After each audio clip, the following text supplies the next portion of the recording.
everyone. Welcome to Virtual Veg Fest Live, our Thursday edition. Really glad to have you joining us. Once again, thank you to the Plant Based Network because we are now powered by them. Really exciting stuff to be part of a whole network that's entertainment and lifestyle for a plant-based world. If you haven't checked them out, easy to do, plantbasednetwork.com, Roku, Apple TV, Amazon Fire, your cell phone. Really easy to go and find a way to watch Plant Based Network. Let's say thank you to Orgain for being our sponsor of this week's lives. How do you win an Orgain prize pack this month? You make a donation to our Pass the Buck campaign. Really simple. Go to virtualvegfest.com, find the graphic for the Pass the Buck, click it, takes you right to where you can donate. For every dollar that you donate, you'll be entered to win a prize pack from Orgain. How do you win our Follow Your Heart and our Crofters Organic and Hodo Foods prize packs? We have a raffle copter on our sites. So go to Plant Based Network or Triangle Veg Fest or Virtual Veg Fest and look for the little. Actually, Virtual Veg Fest doesn't have it, but it has the link on the page. Just go click the link and do what you need to do. Get your entries, and you can win the really cool prize pack from Follow Your Heart, Crafters Organics, or Hodo Foods. And thank you to all of them for donating these prize packs monthly to us. They're super awesome companies. I'm sure you've heard of all of them. If you haven't, definitely go check them out. Let's see. We're going live and we're doing like Living with Harmony, which what a great name is that. And then it's JP and Andrea Rose, and they're in Colorado. Super excited because conscious living, what can you do to make a difference in your everyday choices? How can you support like a new sanctuary?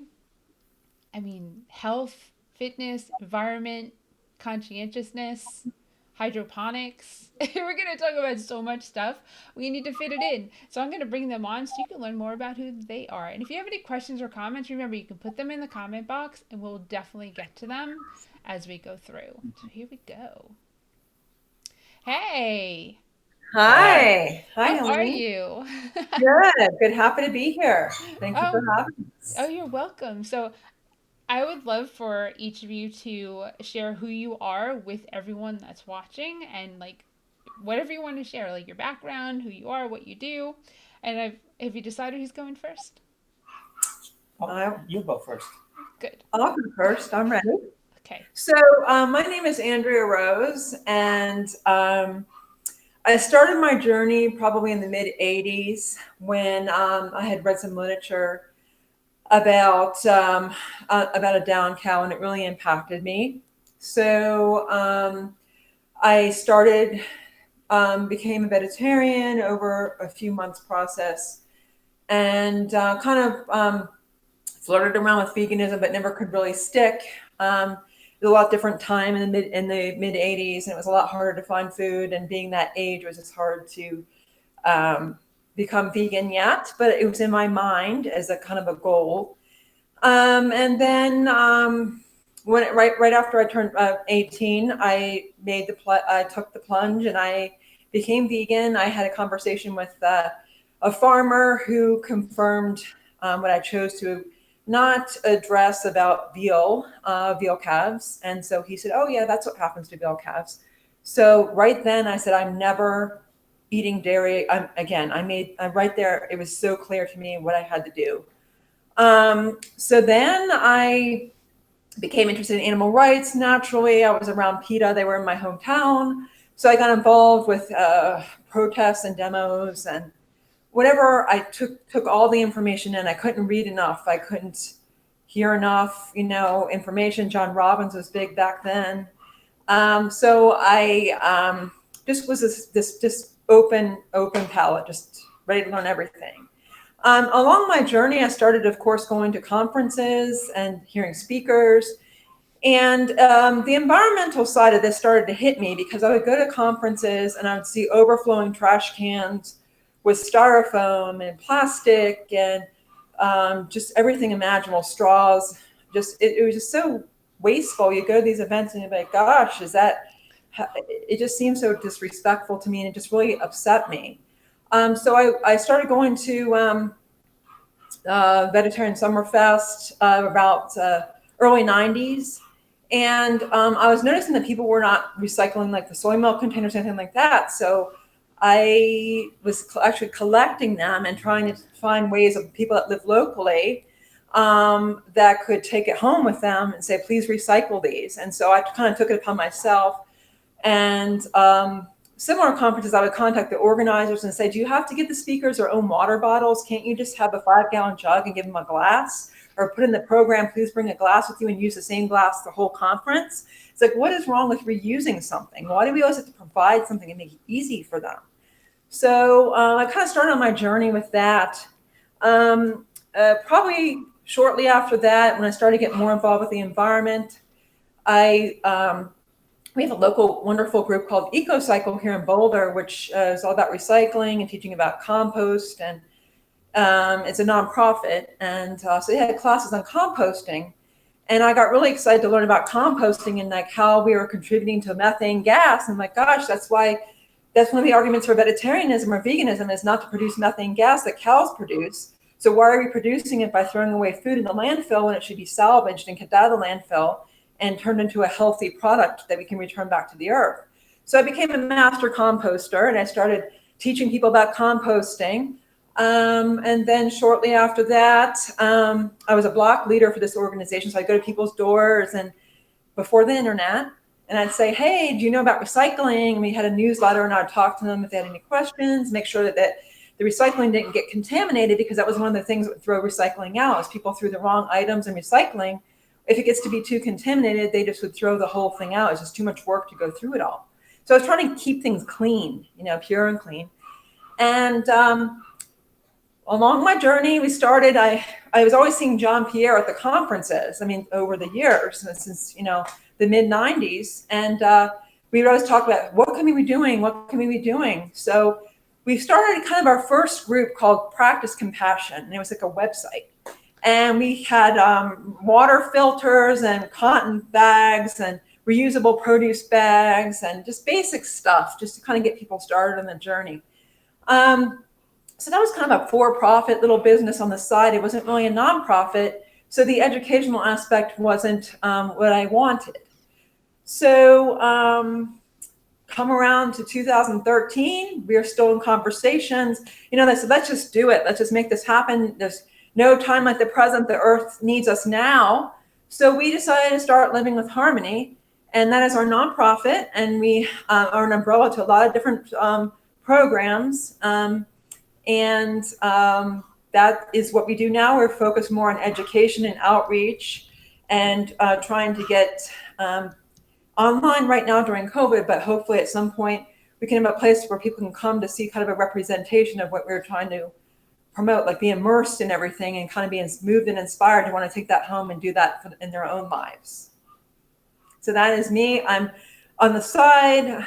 I always loved animals. So I became a veterinary technician.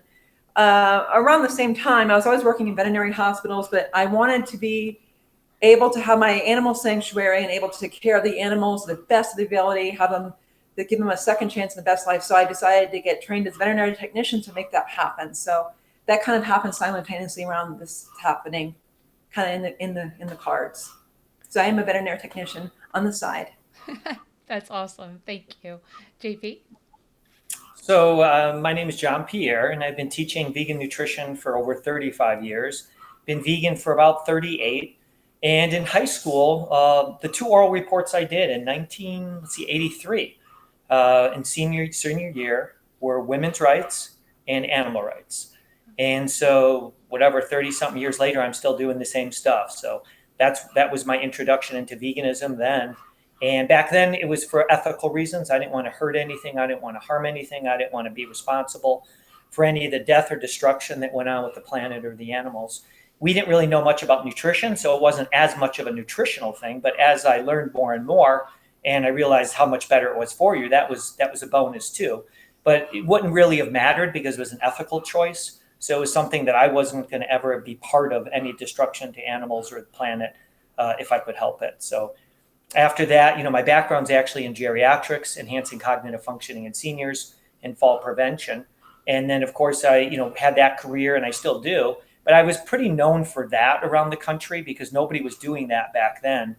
enhancing cognitive functioning in seniors with using a plant-based diet and different nutraceuticals for the brain and different brain building exercises, and then brain building boot camps, actually. So I got known for that. And then I, of course, was always working with people in the fitness industry. So I was teaching fitness and classes and one-on-one and teaching nutrition. And then, like Andrea said, we would always be at conferences. I would see her. She would always see me teaching. And we had very similar philosophies because most people weren't really so much promoting the environment. They were promoting veganism, which was great, but it wasn't enough emphasis just on the environment. So we kind of clicked with that in terms of, the same way we thought. And so that's when we started Living with Harmony. So that's pretty much, what I've been doing for all these years is just traveling around the country teaching at conferences and working with different clients one-on-one. Sometimes a client will hire me to move in with them. So I'll live with a client for X amount of months. I'll travel with them around the country or out of the country. And a lot of it has to do with weight loss or just getting in shape. But everything I do is promoting the core of what we teach is really ahimsa, compassion and reverence for all beings. So all expressions of life are sacred. So all my teaching is going to be obviously planet-based, where we're thinking about not only the humans and the animals, but also the environment. But I see things on a sliding scale, or I call it a dimmer switch. So when I first start working with clients, I don't expect them to make a transition overnight. So I'm glad to work with them on, very slowly. I mean, I'm very patient. I work a lot with kids who have, attention deficit hyperactivity or Down syndrome. And then my background's in geriatrics. So I'm very patient with clients, where I think a lot of times when I do lectures, people say, well, this sounds pretty intense. It's generally if I'm talking about the environment or animals, and that's because there's a doomsday clock and the clock is about to strike 12. So I often say, meatless Mondays really aren't going to cut it for the planet anymore. Maybe 20, 30 years ago, for somebody that was healthy, it was, great that they could cut back on meat and stuff like that. But for the planet, and of course the animals, meatless Mondays isn't quite enough anymore. Is it better than anything? Yes. But I think one of the things that we try to encourage people to do is just to up their ante and get a little bit more intense, on their standards, raise their integrity level, and really try their best, do their best to cut back on some of the waste and the plastic and unnecessary products that we purchase that we really don't need. And, we all have to turn the thermostat down metaphorically a little bit and put on a sweater, so in other words, we might have to be a little uncomfortable for the planet and the animals, but, that's the price you have to pay. And, kind of like this poster here says, activism, it's our rent for living on the earth. And that's one of the things that we follow all the time. It's like we owe it to the planet. We owe it, to Mother Earth to do our very best to take care of her and honor her. And that's also by our actions. So we're very conscientious of what we purchase. And one of our big philosophies is that you're constantly voting every single day, multiple times a day with your dollar. So you're not just voting in politics, you're voting for companies who you support and who you don't support. And it's nothing personal if we don't support a company, because we often write them and we tell them we can't support your company because of these reasons. If you'd like to change, we'd be glad to support you and promote you.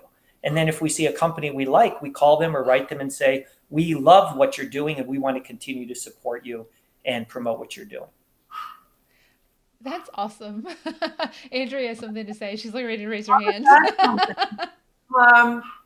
What part of the thing was that we realized earlier on that the only way to make change is to contact companies and let them know how you feel, because the consumer, they say like one complaint or one request is the same as like 10 people. So took it upon a campaign asking about animal products, animal testing, of course, but then later on it turned to palm oil derivatives and other questionable ingredients. We contact the companies, and another reason why we created Living with Harmony is because you have a lot more backing if you have part of an organization. So that's also part of Living with Harmony. We do contact a lot of companies. That's something that we do quite often to try to get companies to encourage them to change their packaging, improve their packaging, and kind of get on with the program here. Well, and also we will contact companies and try to get them, if we can, investors to say, for instance, they're making a vegan product that's in plastic. We'll try to connect them with an investor who'd be willing to invest in a plant-based alternative to the plastic. So something that's compostable, or even better, glass. And we've done that with restaurants. We've actually offered them, we said, listen, we will pay for you to have compostable takeouts instead of styrofoam. Our organization will pay for that. So we really do our best to put into action what we teach. And, when we do fundraising events, Andrea's not getting paid or I'm not getting paid. That money's in the organization to do good with. So, we're constantly trying to do good with what we have. Right. This is a mostly volunteer organization right now. Well, for us, we have a few support staff, but yeah, but we try to do everything on a volunteer basis. Yeah. I understand. As a person who has a nonprofit, I completely understand. Volunteers are the lifeline of a nonprofit, especially one that is doing so much good for the earth, the planet, people, the animals. I know that you have. I'd love for you to go into some of the stuff. Like, you gave an example before we went live of, like, you're going to buy ketchup, right? And you've got lots of choices of how to buy it. You have a plastic bottle, you've got a glass bottle, you've got organic, you've got non-organic, you've got unsweetened, you've got sweetened. You've got so many choices when it comes to products. Right. So right. Please share, like, more about the thought process of what you two do, and then kind of sharing, like, planting the seed in who's watching and who watches this, to have them, when they shop, kind of go back to, hey, I watched that talk, maybe I'll make this choice instead of this choice. Sure. I try to always have an imagery in my head of what will happen to this ketchup bottle. So I'll just go a little bit into the background. So a lot of people were trained through years of, recycling, getting the bins in their, curb, and the curbside programs developing, that no big deal, we'll just get these convenient items and then toss them in the bin and not have to worry about them again. And it's all good. It's going to be going to recycling heaven and made into something, made into another bottle again. And it seemed like it was a really cool system, like a circular system.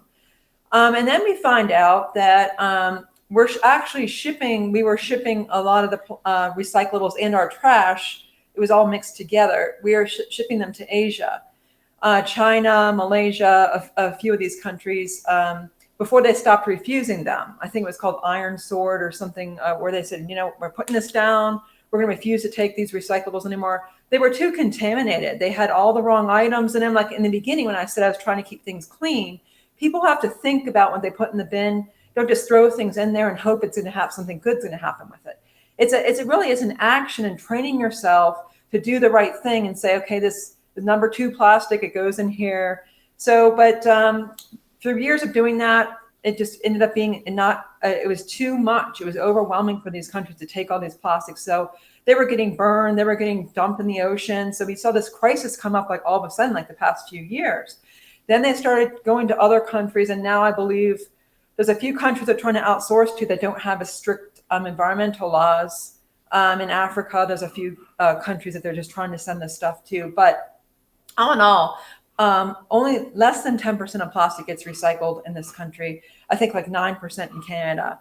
So it's really not getting recycled. And so you have to think about that when you go shopping and say, okay, I'd like to believe that this bottle is going to cause no harm, but in reality, it's going to end up in the world forever, or until there's the microplastics and breaks down, and then animals eat it. They feed it to their babies.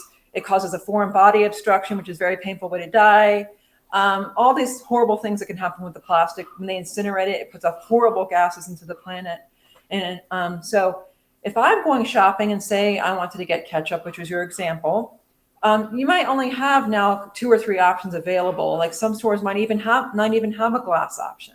So I just won't buy it that day. Or I'll buy a jar of the tomato paste. And if I really need ketchup, and add vinegar to it and garlic powder and onion powder. I've done that before, because that at least is in a can.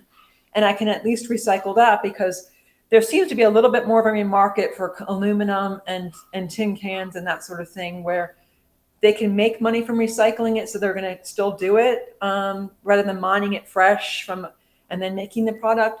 So it is a little bit better. Glass, if it breaks, it ends up turning into like silicone or sand like material.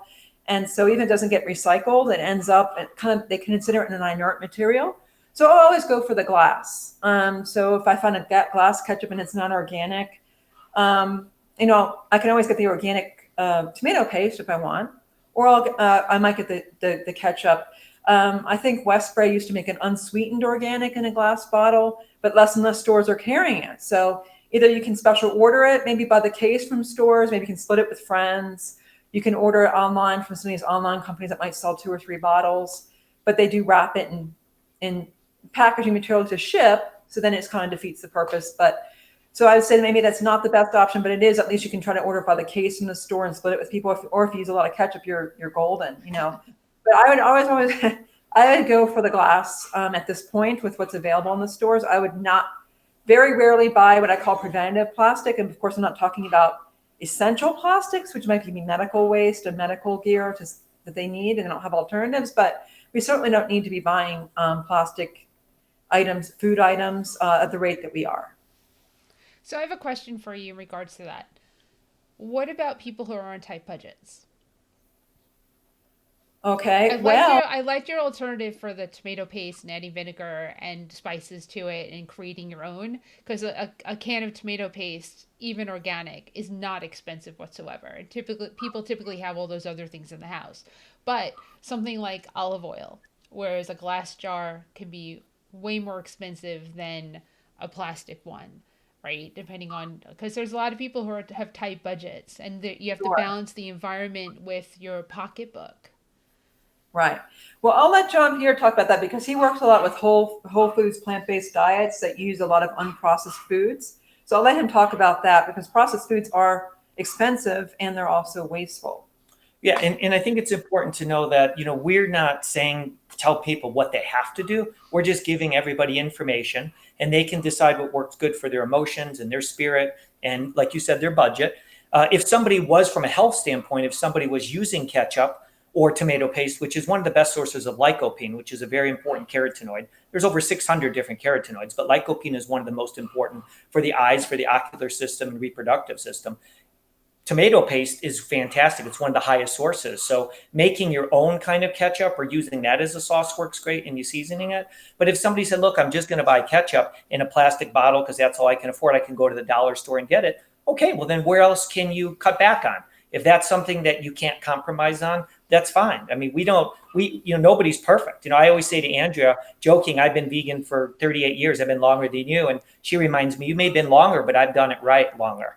So everybody can improve. We're constantly, when you come to us with a question or you tell us something, we're taking notes. We want to learn. We want to improve. We don't have an ego. So we're not here to judge people. But what I would like people to understand is, when you take a look at this, and we just made this as what the ocean looks like right now, just remember all this medical waste and these razor blades and toothbrushes and straws and everything else in here. This is in the ocean. This is in the ocean and the waterways. So we're not trying to make you feel guilty, but we're just saying, just think about where can you cut back on, because maybe you're going to buy the dollar ketchup, but then somewhere else, like for instance, you're not going to go buy bottled water. Because why would you want to buy bottled water? It's not really a clean water anyhow, and it's plastic. So you'll decide you'll use tap water, or you'll get a filter.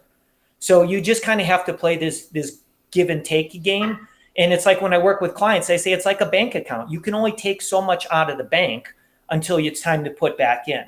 And so it's the same thing with the environment. In your life, at the end of the day, you can only have done so much damage. You have to have balanced it with some of the good you did too.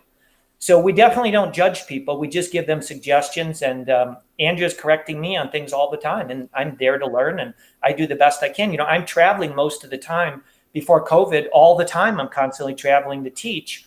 And so it's not always, perfectly, it's not always a perfect lifestyle being on a plane. And, I don't buy like plastics when I travel. So for instance, hummus is something I use for my clients all the time. And I don't know where we found this. This is from 2016, but I won't buy this. So what I do is I take hummus and I put it in a dehydrator that I made. And then I take that hummus dried and I put it in a container. And then when I travel, all I do is add hot water to this. And there I have hummus. So now I don't need to use plastic, right? I don't have to purchase this under any circumstance. Do I need to purchase it? So you do the best that you can and you set your standards with what's comfortable for you. my standards, I try to set them as high as possible, but it's not always perfect when I'm traveling. I mean, I won't buy plastic, but maybe I'm on a plane, and that's not a perfect thing. But I have to say to myself, yes, I'm getting on a plane, but I'm going to lecture at a veg or an environmental conference for 3 days, and I'm going to reach a lot of people. So I try to balance it that way. I'm going to go back to that dehydrated hummus thing. How? Sure. So what I do is I just, I'll give you an example. Like I buy beans like this. So in bulk, so I'll buy 25, 50 pounds in paper. So I don't ever have to buy the garbanzo beans in plastic. And I don't need to buy them in cans, although I do think it's a good idea to have cans as for emergency. But basically, I just make the hummus. I put that in the Instant Pot, the garbanzo beans. You can make your own tahini if you just take sesame seeds and blend them, or you can buy them in glass. And your usual garlic and lemon and seasoning. And then I just whip it up in the blender. And then I put it on my dehydrator on sheets. And you just spread it out really thin, put it in the dehydrator for 12 to 14 hours. And then the next day it's going to be crumbly. And you just put that into a container. And then you take it traveling. If you add hot water, it'll turn into hummus, a couple minutes. If it's cold, you might have to wait 20 minutes or so. And it goes right through TSA. And then you don't have to buy any plastic. And I can make that hummus anytime I want. So once it's dried, it can last me, depending how you seal it and store it, can last years. So I'm just, the reason I was bringing that up is because a lot of times when I travel, I'll go and buy lettuce and I can wash it in the hotel, but I like to have some beans on there or something. So just by dehydrating it makes it work really good for me. That's awesome. Have you ever had the Fantastic Foods hummus? They make like a black bean, dehydrated black bean you add hot water to, and hummus, and they used to sell them in boxes. Long time ago. And bulk too. Yeah. So anyway, it's kind of the same concept. Right. I mean, you two are the powdered soy milk generation. Yeah. Yes. When I started in 1983, there was no soy milk. There was a company called Quick, Soy Quick, and it was literally, when you read the ingredients, it was just ground up soybeans, and you added water, you drink it. And I remember when you tried it, it's like you spit it out. They should have used it in poison control center because nobody could drink that stuff. And then Even Soy came out, I think it was 1985 with their soy milk. So once that came out, we were buying it by the case back then. Yes. Yeah. I know, it's just, I always bring this up with people that are long timers in the vegan world. You've been vegan for that 20 plus year mark, and what you've seen, the changes that you've seen, did you ever think that vegan would be so mainstream? I didn't, but like I said, I did it for environmental reasons, and I was in high school. Wasn't really thinking about mainstream, but I just thought I'd be eating this way forever. Just all I did was eat beans, peas, lentils. I ate bread, pasta. There wasn't really many packaged products. There was one burger. It was called the Mud Burger, which was amazing because it was horrible, but it was just ground up sunflower seeds and carrots and some other vegetables. And you put that on bread, and you thought it was the greatest thing in the world. Yeah. I know when I around the mid to 80s, I was a big excitement to go to the co-op and get back then they had one soy hot dogs. It was oh my gosh, this is it, and whole bread. And then they had these tahini bars that they used to sell in a package. It was oats and tahini, with some maple syrup. And I thought those were a biggest treat ever. So they didn't have quite nearly the same things we had available today. You had to make a lot of stuff from scratch, though, so you can make the cheese from the the nutritional yeast, put that on the pizza, and that was really a really big treat too. So, well, from a health standpoint, it was better because it was whole foods back then. Then we got into processed foods, and then the vegans really ran into trouble because they were eating all this processed foods. And now, luckily, there's a push to eat more whole food, plant-based, which is much better. So I'm happy about that, at least, because a lot of clients, when I first work with them, whether an athlete or in the military or just a normal person like you and I have to transition them slowly from a meat-based diet to plant-based foods very slowly. I mean, they literally don't just go right into veggie burgers right off the bat. For some people, I just have to ask them, would you be willing to put a couple pieces of lettuce and tomato on your burger? And then sure. And then a couple of weeks later, could you add a little bit more? And then before you know it, I'm introducing, could you do try this veggie burger once a week? So it's kind of good, better, and best, and it's shades of gray. You have to work with people the way they want you to work with them. Like I said, like with the ketchup, if somebody's going to buy it at the dollar store, that makes sense. I understand that people are on a budget, but they just need to look where else in their life they can tighten up a little bit. Yeah, and a lot of the criticisms on the vegan diet is that it's an expensive diet, that not everyone can afford it. But anyone or most people can garden and grow their own fresh food. They can share a garden space with a friend or a community garden, which are popping up all over the country in Chicago and all sorts of cities. They're trying to bring them to the inner city so people have access to these food deserts. So they have access to fresh food. So they can grow fresh food, enhance their diet. They can eat cooked beans, and just go back to the unprocessed foods. They can make a lot of soups and beans and things from things that they buy in like the bulk beans, which are a couple dollars a bag. I don't know what they run in the store. I haven't bought them in a bag off the shelf in a long time. But grains they can get, and whole grain breads and things that can eat a healthier diet. But they certainly don't have to be getting all these packaged, $8, fancy cheeses and $11 items and things that are specialty items, but they're certainly not required to make enjoyable food that's healthy and delicious, and it just bonus. Yeah, I always say, like, when it comes to people saying it's expensive to eat vegan or whole food plant based, I mean, whole food plant based in reality is even cheaper than anything that you can eat. Because I say, buy a bag of beans. They don't have to be organic, but they could be. And it's still not expensive dried beans, right? Or buy them in bulk, or bring your own bag or glass jar and buy and put them in there, get it weighed first and then put them in and then weigh it on the way out. There's so many things that you can do to be more conscious. Cook those beans however you do them, instant pot, on the stove. If you're gonna do them on the stove, pre-soak them. It'll take a lot less time.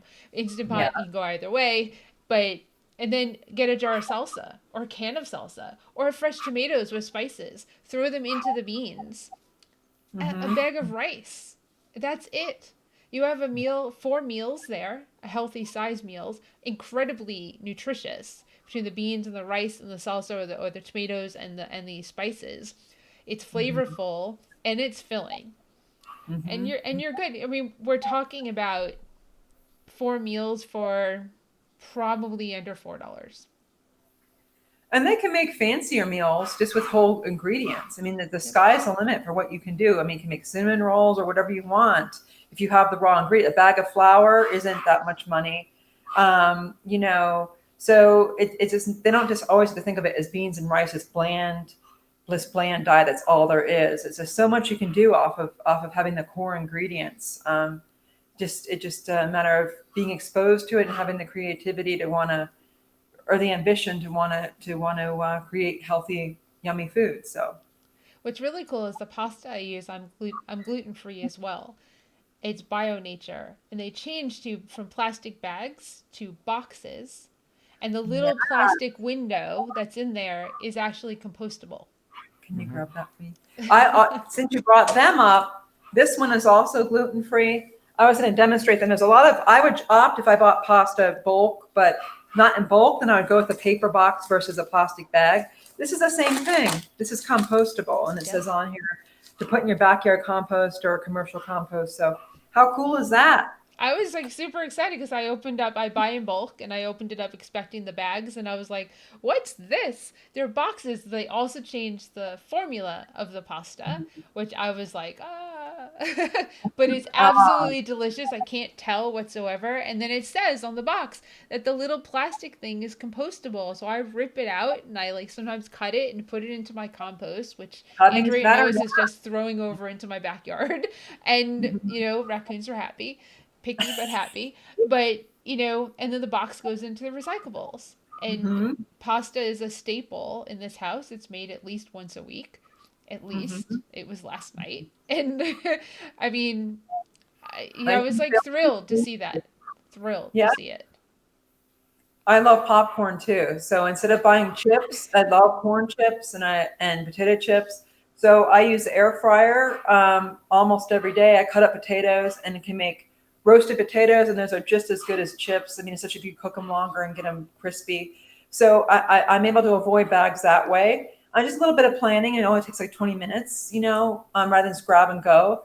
But I try to, and popcorn I love, especially with Miyoko's butter on it for a special treat. So I love that with the, nutritional yeast. Which brings us to another point. I do want to mention a couple of things. A lot of people buy these fake butters and stuff. And they're made out, a lot of them are in plastic containers for one. And then of course they have palm oil in them. So, we, of course, we don't buy these, we just find them. We support Miyoko's because hers obviously is in paper here. And then, it's completely vegan, but there's no palm oil. And so that's another thing that we just have to be careful about, our footprint going into Indonesia and these other countries, and the carbon footprint also, but just the destruction of these beautiful lands. Not only the insects, microorganisms change, and then all these animals that get displaced, and they don't have any homes anymore. And it changes the whole. It's changing the biology of everything when you start destroying all these areas for this cheap palm oil. So we're just really, one of the things that we've been trying to do, this no palm oil campaign forever. And to be honest with you, a lot of people in the vegan community didn't like hearing it. They said, they really wanted their palm oil. Well, we're not saying not to get it. We're just saying that here's the consequences of that. So we don't make a judgment, but we're just saying that if you want to speed, there's a consequence, you're going to get a ticket. If you want to steal, there's a consequences, you may go to prison. So as long as you acknowledge those consequences and you're okay with them spiritually, well, then that's all we're asking people. We just want to give the information because we never knew this. I never knew when I was a kid that when I was eating a hamburger, that was a cow. If somebody would have told me that was a cow, we would have never ate it. So we're just trying to educate people. We're really not trying to judge people. We're trying to work with them and hold their hand and say, how can we help? Can we answer any questions? Can we be here for you? We're here to learn all the time. I'm constantly learning from Andrea because she's always, and she has been since we started our organization, light years ahead of everybody. And what she was saying back then, no one would listen. They thought she was from another planet, and I was listening, but maybe not as good as I could have. There's one thing that I wanted to bring up in a previous talk that I didn't, but I feel is really important. And because you mentioned veal, right? I want people to understand that the veal industry wouldn't exist if we got rid of the dairy industry. Mm-hmm. Because veal is an offset of a dairy industry. Why? Because what do they do with the male calves? They can't produce milk. So they decided, well, hey, we'll just let them live for 16 weeks or so, then we'll slaughter them and we'll make veal. So you have this tender meat that you can slice so easily. And it would completely go away. Completely go away if the dairy industry stopped. And that's important to know. And that you bring that up as well. Like in India, they release the male cows to walk the streets. So, and there's no food for them. There's no pastures to graze on. There's no piles of hay. They have to forage. And a lot of times they eat plastic or whatever they find in the streets. So there's really no use for male cows anywhere in the world that are breeding them, excessively breeding them to get milk, because you have to breed the mother. Every year they get the top milk that they want. And naturally a mother can lactate for years, 4 or 5 years. If she needed to, if a baby was nursing, I don't know the exact time. It's longer than the time that they use the milk for, but they want the top quality milk that people want. So the beginning milk, so they have to keep breeding her over and over again until she can't do it anymore. So that the veal is the consequence. And that's what really impacted me the most, other than the down cow story, which was a dairy cow because they get osteoporosis from the continual milking and her legs had splayed out and then they can't walk. And then that's the end. So that happens more often than people like to know about them, as far as the suffering that they go through, as in addition to moms go through. Yeah, and people need to realize, I've worked with abused women for over 30 years. And so I do lectures, of course, for like National Organization of Women and different women's organizations. And when I explain to them about veal and I explain about a baby being stolen from its mother, and the abuse that goes in, and the way that a cow has to be sexually assaulted, right, to produce milk. She's just not naturally producing milk. Then a lot of these organizations, they've never heard that before, and they want to change. They don't want to be part of that. So I think you're bringing up a great point. It's our job to continue to educate people and share this information with people.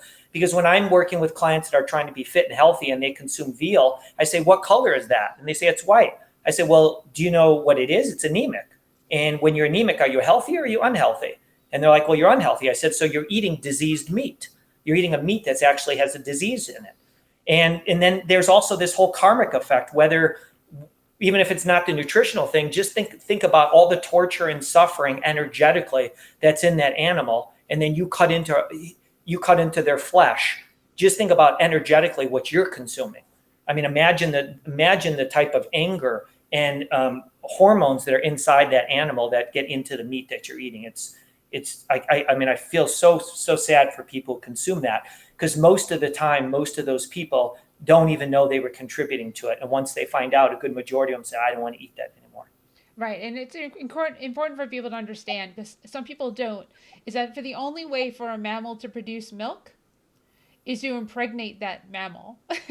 We don't, us women, we don't just produce milk. We No. have to be pregnant for that to happen, and the same thing goes for a cow. So Yeah. that's why the cows are forcibly impregnated and forced to give their milk not to their babies, but to humans who don't naturally need milk outside of being weaned from our moms. After that, we don't need it ever in our life, ever. Right. We're the only species on the planet that drinks milk from another animal, and Hmm. it's unnecessary. And most, if not all, people are lactose intolerant. Yeah, Right? they just don't know it. Right. They've made it, drank it their whole life. And the other thing they need to understand, that these cows are genetically altered. They're being changed. That if you look at some of these cows, their teats are distended. Their udders are so distended that the teats actually drag on the ground. And a better term for the ground is fecal matter. So they get mastitis, and they load them up with antibiotics. And not only are they genetically altering them, so they have more insulin-like growth factor, but they actually inject that into them so they produce more milk. So every time you're drinking milk or eating cheese or eating yogurt, you're getting this massive amount of different hormones in your system that is not natural. That's why you see girls pre-developing so young. I mean, it's not natural. A lot of the studies show girls were developing at 16 and a half, 17 years of age, and we see girls starting to develop at 3. And that has to do with the hormones that are in this milk product. It's really the worst product. When I'm working with a client, it's the very first thing that I get them off is the hormonal secretion from a bovine known as dairy. I agree 100%. Someone says to me, what should I give up first? I go right to dairy. It's Yeah. insidious. It's absolutely horrible for you. I get that you're eating a hamburger, but just don't put cheese on it. Just that's your first step. Get rid of dairy. Watch forks over knives, Yeah. and then I let's know move from there. that people say it's so challenging. I can't be vegan because I love cheese so much. It's like, well, why don't you be vegan and then, I mean, not call yourself a vegan, but why don't you do most of what you can? If that's what your hardship is, don't just toss it all. Do what you can, and then if you have that, then that's what you do. But at least you're doing 90% of animal product free. So I try to encourage them to do whatever they're willing to do, or whatever they want to do, or whatever they can. Don't judge them, don't hold them back. I encourage people to move forward, keep doing good. And then it opens up, the light bulbs go off in their head, and they see things like it's kind of like when you become vegan the first time, you learn about the environment, you learn about health. It just naturally comes because you're exposed to these things and you have more of an interest. So your radar is open to ideas. So it just comes, I think, once they take the first step. Yeah, no, Yeah. exactly. I didn't go. If someone asked me why I wasn't vegan when I first moved to North Carolina, and I'm coming from New York and California, by the way, so I went vegan here in the South, and I said I don't want to give up whipped cream and Parmesan cheese. Those are my two things. Mm-hmm. They exist very easily. They Now, do. two things. I can make my own whipped cream from canned coconut, and I can easily make it in any type of blender or even a whipped cream maker or in a food processor, right? Or whatever. I can easily make it. And with Parmesan, if I don't want to get that cheesy part, I can make it with nutritional yeast and walnuts or almonds ground up with garlic and other spices, and that's in the fridge as well, right? So I mean, and don't miss it. Don't miss it. It was, you Right. just kind of described my world of how I got to veganism. It was well, it's been over 30 years for me of an ebb and flow from vegetarianism to finally vegan when I got here, but I'd given up eggs. I'd given up drinking dairy milk already. So what was I holding on to? And yeah, I went vegan in the South of all places. So Crazy. Yeah. Yeah. Yeah.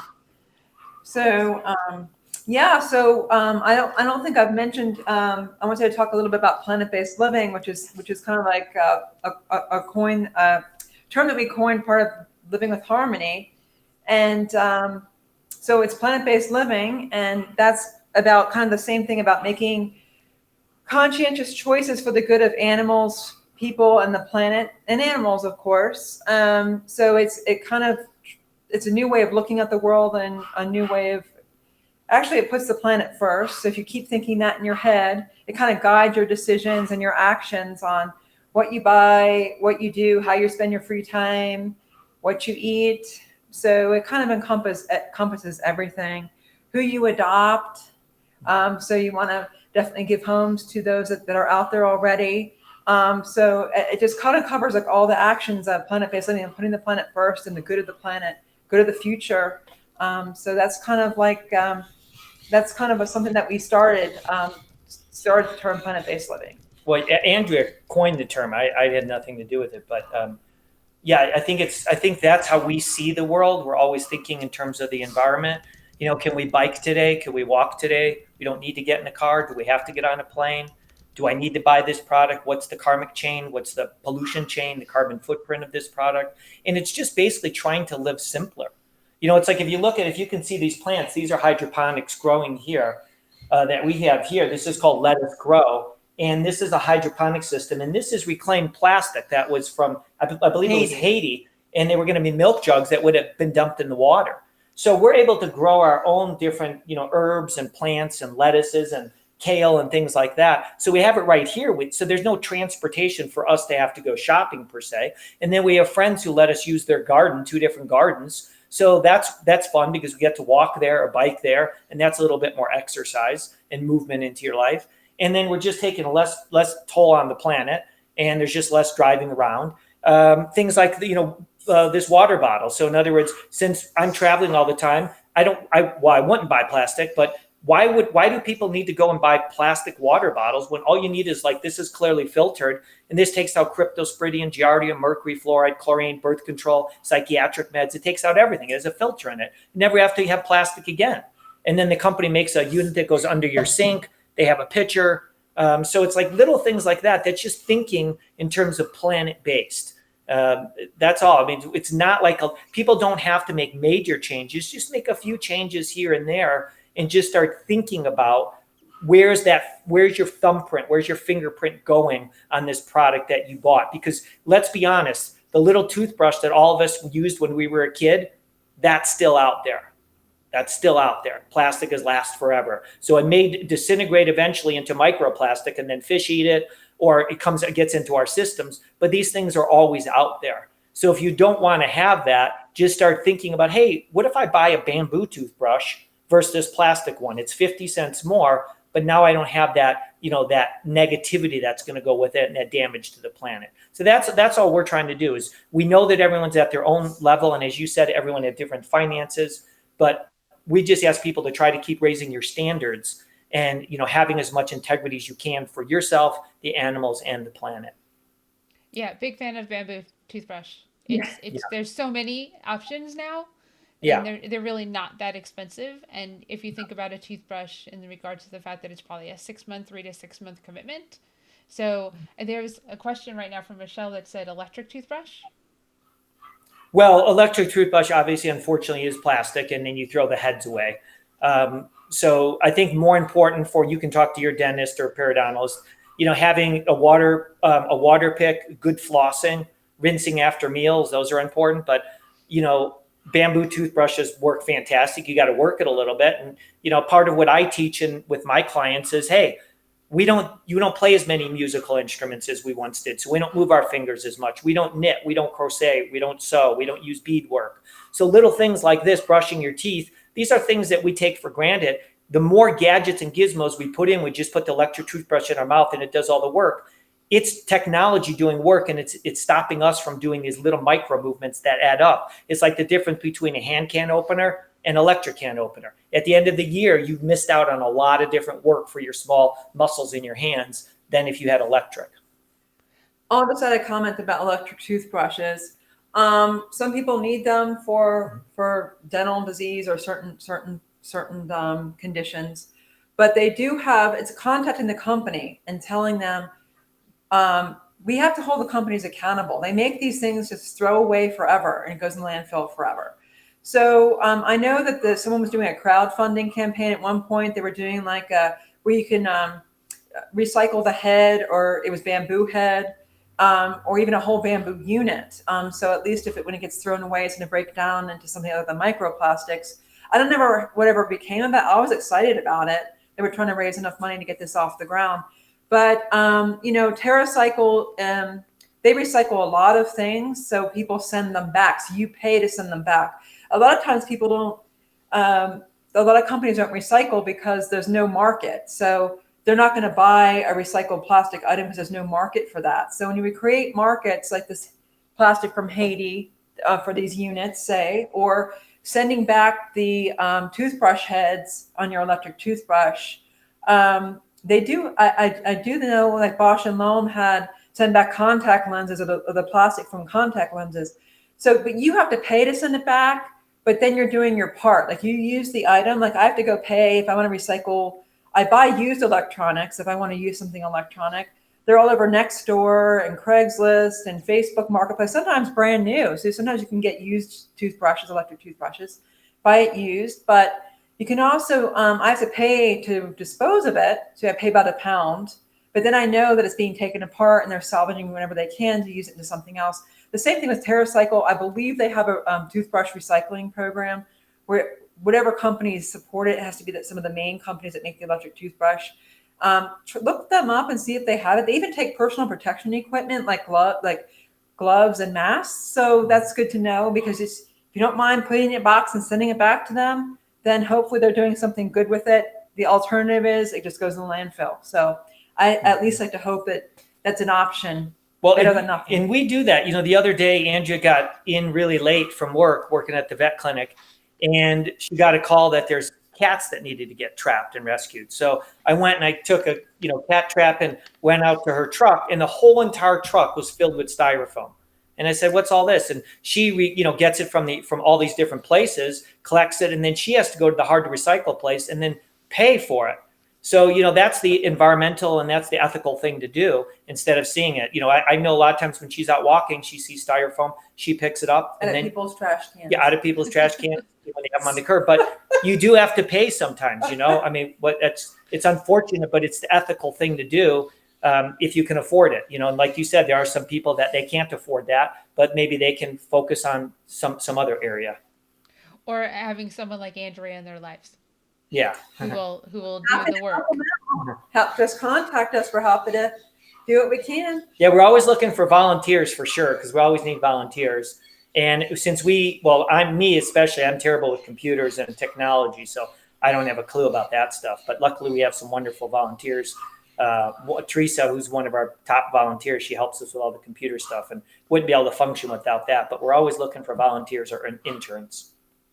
No, that's awesome. We do have a couple of comments. We had a thumbs up from Pramod a while ago, but thumbs up for everything we're talking about. And then Kayla said, I constantly stock up on coconut milk in the cans. So, as we fed into from the food. And then Michelle said, wow, I never thought about it this way regarding the electric toothbrushes, which is great. And then here's a question from Kayla. Let me see. What are thoughts on excessive packaging material for small things from ordering things? I find it odd. A small object comes in a large box with tons of plastic. Yeah. Perfect. I have a perfect example. So one of the things that we do is we make sure that if we order something, we check with the company first to see, hey, what are their practices with packaging? So obviously one of the best companies in the world is Health Force, and they send you this when you get your box. And what it says is, these packing materials are sourced from non-GMO materials and are 100% compostable. And then the best part, it says this is printed on 100% post-consumer recycled paper. Now, when you go in to get whatever you ordered, these are the ones that are basically biodegradable. So they're not styrofoam. They're usually made out of like a corn material. You can add water. You just add water and they dissolve. And then when we order, we're ordering in glass. So Health Force makes the premier products out there because their stuff is all in glass. And it's just, obviously it's all vegan. And so this is just an amazing product. Now, the cool thing about this is a lot of people say, well, you could recycle the glass. Yeah, I don't want to recycle this glass. I want to keep reusing this because I can make a sprout jar out of this. I can just put a mesh cloth over this and I can make sprouts, or I can store water in here. I can store chop up carrot sticks or celery. So we just keep reusing it over and over. But that makes a good point, because I've seen people order one battery, like the little round ones, and they came in a giant box with all the styrofoam. Just this big was the battery. I mean, talk about a waste. And I believe that I'm not sure if there's a company, or you can call Amazon or something. I heard that you can ask them for, maybe it's a special packaging option to package, like that. So yeah, that's a great question. But what we do, a lot of companies will call me and say, hey, JP, I'd love to send you, some products of ours to try, of food, let's say. And I'll say, I was just wondering, how do you pack it? And they go, we put in a big styrofoam cooler and we send it to you. And I said, thank you so much for the offer, but I just don't want that styrofoam out there. So I just refuse it. And I can just go to the store and buy it myself and try it and see if it's something I want to promote, So I'm just not going to take all things that people want to send me that are free just because, they're free, but yet there's this whole environmental karmic chain with it too. And I'll just mention something too. I always check with companies. I've sent things back. I researched this company to order these dates, and they said no packaging, just a box of dates from California, trying to get locally grown, in the US. Just the box with a label on it. That's how we're going to send them to you. I, no kidding, got a box this big. I mean, this big, full of styrofoam peanuts, this big with my dates inside. So I called that ruined my whole, I'm like, I don't do this. So I called the company and I said, I'm going to send this back to you. I know it's a carbon footprint to send it back, but it's just sending the message that this is not acceptable. This is not what I agreed to. They gave me a full refund. I did not send it back. I wasn't looking for a refund, but I won't order from them again. I mean, it was very deceptive. So they need to hear from consumers, these companies, in order to change. I got this bag here from a company I ordered some low waste products. It says, hey, I'm 100% compostable mailer. These probably cost more. I get it. But you need to call companies and say, I want to order online. We're doing more with COVID. Everyone's ordering a lot more online. We need to really, I think in India, they're trying to make Amazon accountable for all the waste they were producing. People really need to call these companies out, because we're doing an increase in shipping things. They shouldn't be packaged in styrofoam peanuts and styrofoam wrap, and they wrap things a million times with a bubble wrap. There are alternatives to send things. And if I don't like how something's sent, I always let them know. And I try to order in the notes. I say no catalogs. No plastic, and for whatever good it does, they need to hear from the consumer, or they don't know. If you just say, oh, it's horrible, and move on with your day, it does nothing. So there's a little bit of activism needed in all of us. It's a little bit of inconvenience to call the company or email the company, but hopefully when they hear from enough people, 1 person equals 10, they'll do the right thing. Yeah, and those corn peanuts, I love them. Yeah. I love pouring them into the sink and taking hot water. And then I'm not a tactile person, but that's like one of those times where I'm actually pushing them and squeezing them, because they smell like corn. So it's kind of like popcorn or corn chips. So I just squeeze and get them down to the, and they dissolve. And I was like, I love them. We have one vendor on virtualvegfest.com, or Earth Creations, who does soap. And if he dropped his bar of soap and packaging in the woods, everything would decompose. Everything. I mean, from the plastic is compostable, the box. He uses popcorn, air popcorn, as his peanuts in his boxes. When you're done. Yep. He's like, you could eat it if you if you're comfortable enough with the fact that he popped it, put it into a box, and it shipped to you. It is completely edible, and the soaps are absolutely incredible. So I was super impressed when I got this box. I was like, look at this. And he has a piece of paper that says everything. Like, if this just got left in the planet, this would not destroy the planet. And yes, this is air popcorn from my house that I shipped this to. And which company was that? Because we'd like to put them on our website. Earth Circle Creations. Okay, good. We'll look into it, because we're always looking for new companies to put on our site, And the other thing we do, if you go to livingwithharmony.org, is when you click on, I think, what is it, products or resources? Yeah, resources and then Harmony's picks. Yeah, we have affiliate links, and that was something new to me because I was always promoting products, ever since I've been in this industry of things I like. And then somebody contacted me and say, hey, you're promoting products. Do you want to do an affiliate link? And, I don't know anything about technology and stuff. And I was like, what is that? And they said, well, you give a link on your website and we'll give a discount to your people. And then Living with Harmony will get, they didn't say how much, but you get a percentage. I was like, well, that's fantastic. So anytime you order stuff on our site, if it's an affiliate link, a Living with Harmony gets credit. And then we use that money just to feed animals or to do whatever we're a campaign or something. But I want to mention this company, Plain Products, is another company that we use. And this is aluminum. And what happens is when you're done with it, the company sends you a call tag and they'll pick it up. They take it back. The same box and everything. And then they clean it. They sterilize it and they keep reusing it because aluminum can be reused over and over and over and over again. So this is a really cool company. They make a body wash. They make shampoo. They make a conditioner. They make a face wash. And, one of the things what I loved about this company, is people were trying to say to them on their site, hey, but it's a little bit expensive. And they were like, what we're trying to do is we're trying to set up stations in different states where this could be in bulk, where we could have our product in bulk and you could go fill your own. So they're trying to do the best they can. And we always want to support companies that are really going the extra mile. We want to pay more. Like when I go shopping and stuff at a vegetarian or vegan conference, somebody will say, I can give you a deal on this or that. It's like, I really don't want a deal. I want to support you. So it's okay that here's a little extra money. Let me put a little money in the donation jar, because we want to support these people because they're doing what's right. And I think that's really important. I've been to conferences before where I was selling things at our booth and somebody would say, well, I saw that for 50 cents cheaper at, let's say, Walmart. And I literally I'll take the product and I'll say, I'd like to give this to you as a gift. Because if they don't see the value in us charging 50 cents more than Walmart, well, then I'm at least going to try to give them a good gesture so they can think like, wow, why would this guy just give me this product for free? Yeah, I'm hoping they'll explore our website and think and understand about trying to support good industries. And one more thing about this, they're palm oil free. So Sure. Liquid soap, it's very, very, very difficult to find one that's palm oil free. So this company is made with aloe. So I use it for bubble bath. It bubbles up really nicely. I really love this concept that they do, that they do this. They use the same bottles.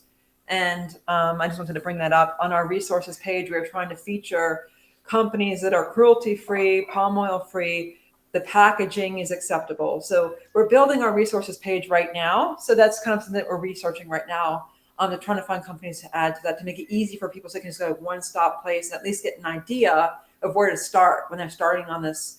Where do I start? And they can kind of just at least go there and get some ideas. It takes a lot of work, because Andrea works 2 different vet jobs and, I'm working all day, my regular job of teaching and everything. And so at the end of the day, there's cats that need to be rescued and different things that need to be taken care of. And, the stuff I'm doing with helping prevent child trafficking. And so we don't necessarily always have the time or necessarily, at 10, 11 o'clock to do all this research. So we rely on people to try to send us information and say, hey, JP and Andrea, we found this great product. Here's the information. So feel free to do that anytime you find a great product. We'd love to put them on our site as a resource for others. We really want to share that.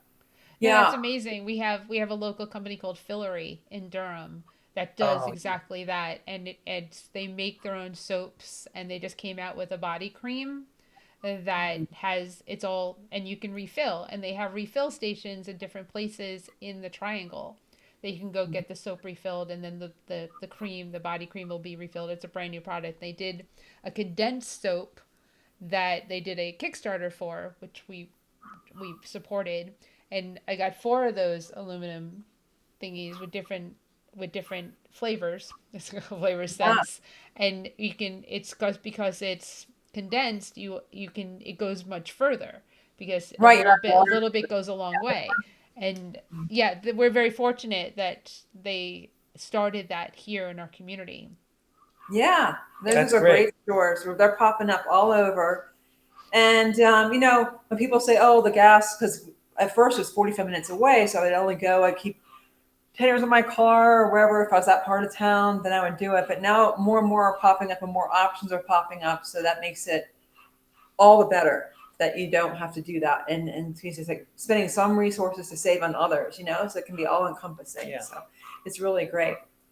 I'm going to use this for a kind of a shoe-in to some of the other things that Living with Harmony does. Because yes, we do a lot of education about the planet and the environment and trying to reduce our impact as individuals.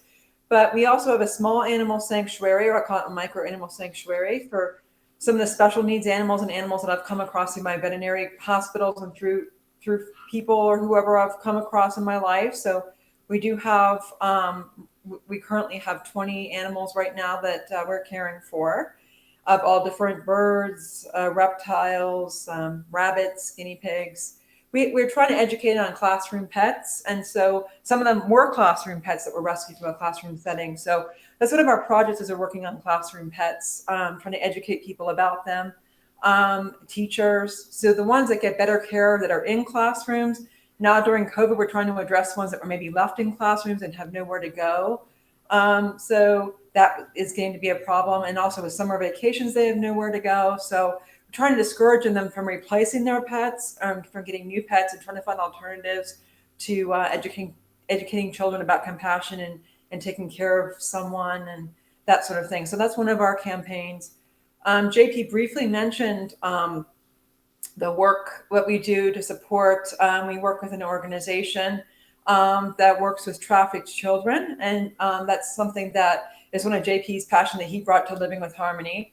So why don't you talk a little bit about that? Yeah, we work with Project Child Save, and it's projectchildsave.org, where the info's on our site. But this is a team that rescues children basically in brothels out of the country. And you've been hearing more and more about sex trafficking in the news, but this has been going on forever, and it's unbelievable what happens to these poor kids. Just remember that when these kids are rescued, there's a lot of money that's needed to care for them and heal them, because they're all drug addicts. They're all being drugged. They all have physical damage. They have vaginal tears, rectal tears, and they all need to go on therapy because they've been hurt. And so this stuff takes a lot of money and resources, and the team that rescues them, everybody volunteers. Everybody's risking their life. So people just don't understand that, Living with Harmony just doesn't do animals and the planet and planet-based eating. We're working on these issues too. And then, of course, I've been working with abused women for over 30 years, working at women and children shelters. And then, of course, working with these women one-on-one. And many of them have very severe trauma. And, I've written a book called Strong, Savvy, Safe, which is a women's guide to safety and empowerment, which deals not so much about physical self-defense, but more about emotional self-defense and becoming stronger emotionally as anybody, but also as in the society that we live in today for women.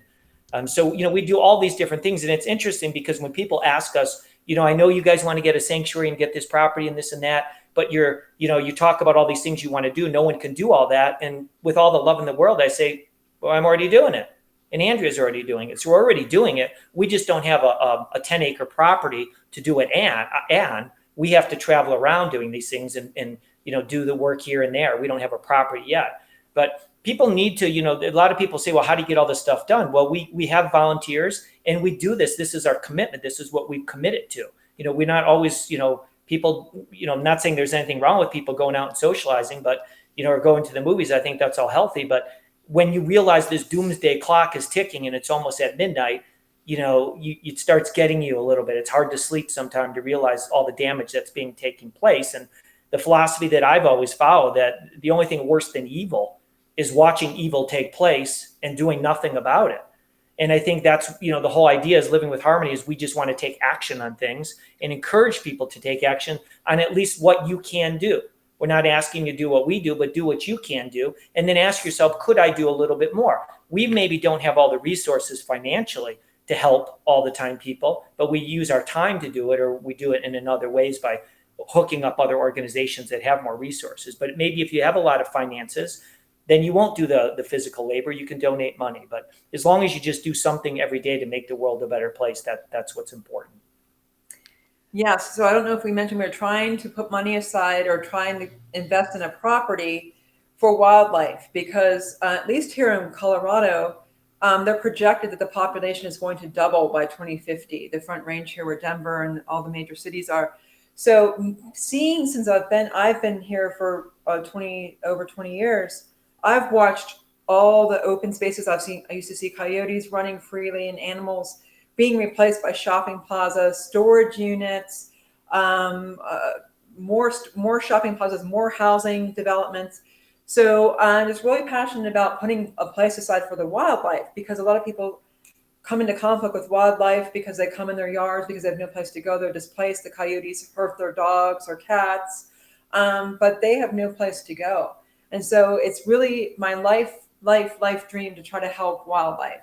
I started at a young age. I took my first wildlife course when I was like 21 in wildlife rehab, and I never went into wildlife rehab full time. I went kind of more the vet tech route, but it was always a passion of mine to help wildlife because they're kind of the ones that no one really, they forget about them quite easily. But we want to have a place to have wildlife, have webcams and things so people can appreciate wildlife, like the turtles. Just watch them do their thing and just know that they're safe and that they're protected.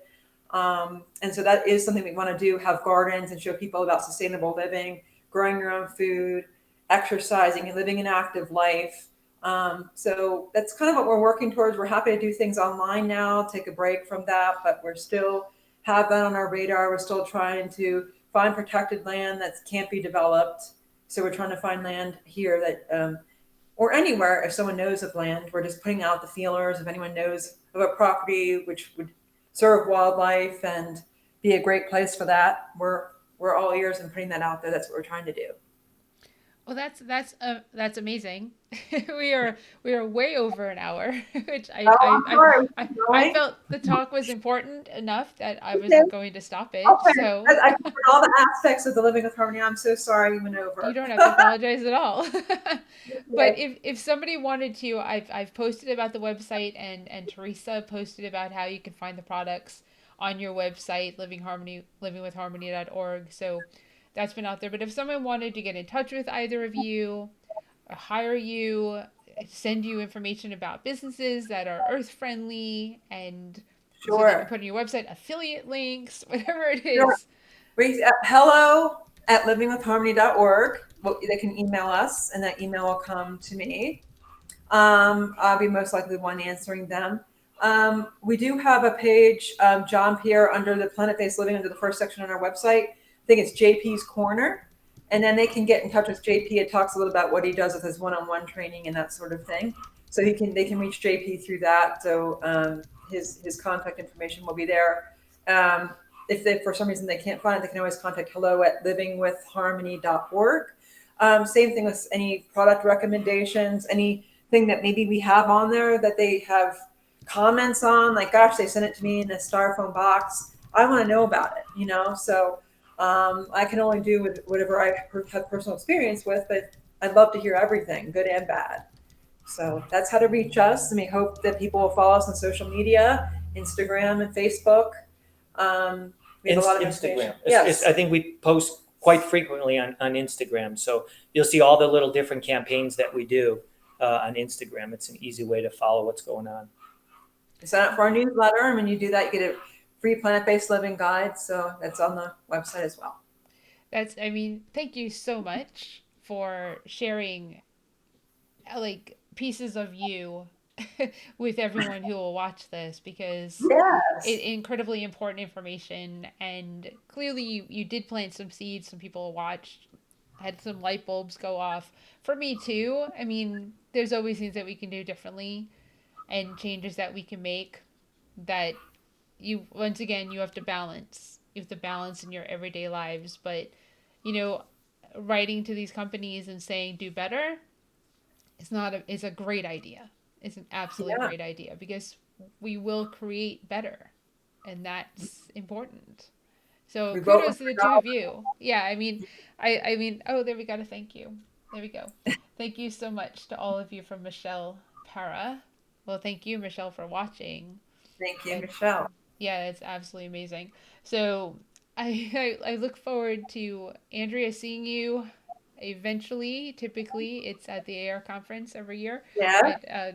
It's probably not in 2021, but 2022 maybe.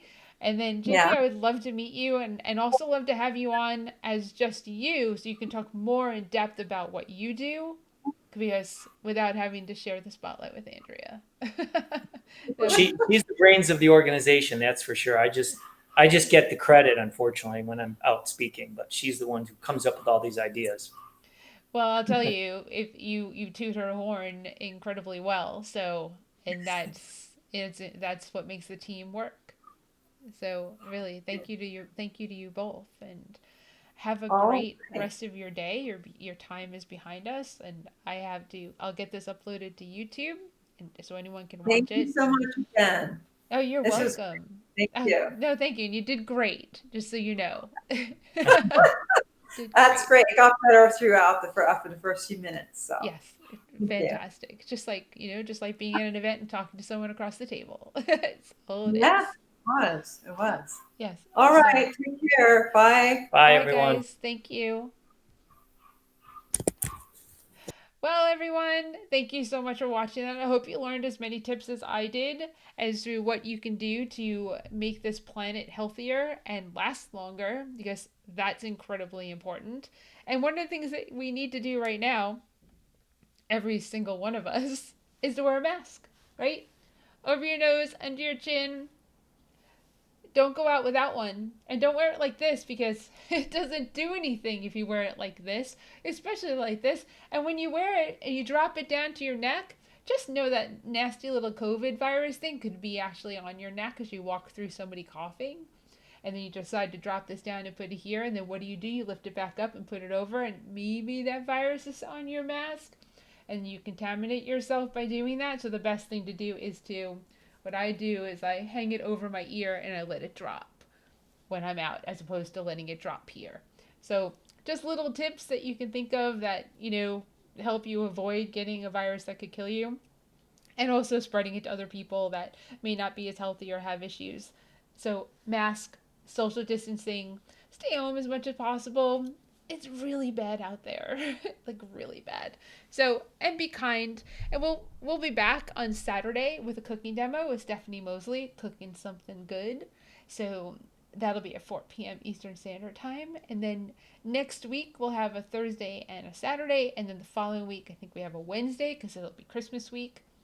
And then we take a break until January 7th, unless I throw somebody in there, because that tends to happen. So thank you so much for watching. ShopVirtualVegFest.com. Support our vendors.